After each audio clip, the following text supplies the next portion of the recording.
मुल्क के छोटे बड़े शहरों की तरह लाड़काना में भी जश्न आज़ादी मिली जोश जज्बे के साथ मनाने के लिए तैयारियां जारी हैं। लाड़काना शहर भर में मुख्तलिफ चौक चौराहों पर स्टॉल सजाए गए हैं, जहां सब्ज हिलाली परचम, झंडियां, स्टिकर, बैनर, टी शर्ट की खरीदारी के लिए शहरी जाती दिलचस्पी ले रहे हैं। पाकिस्तान जिंदाबाद 14 अगस्त जो है हमारे लिए ईद की तरह है और ईद की तरह ही हम मनाते हैं और अपने घरों में चरागाह करते हैं और हम अपने घरों में झंडियां लगाते हैं और बच्चों में मिठाइयाँ तकसीम करते हैं और हम ये भी कहते हैं कि पाकिस्तान जिंदाबाद का नारा हर जगह पे गूंज रहा है। बहुत अच्छी चल रही है और ये तैयारी बहुत ज़ोरों शोर से चल रही है और ये 14 अगस्त हम ज़ोरों से मनाते हैं और जो लोग निकलते हैं बाहर वो भी सामान खरीदारी बहुत ज़ोरों से करते हैं और बहुत खुशी से मनाते हैं। 14 अगस्त की तैयारी के बारे में कहेंगे कि लोग बहुत गौर और शोर से सामान खरीदारी कर रहे हैं। 14 अगस्त के जो सामान है वो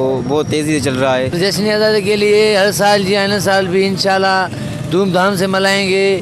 जो हमारा हाल है, पाकिस्तान को कभी भी जश्न आज़ादी में कमी नहीं पेश की है, नहीं करेंगे।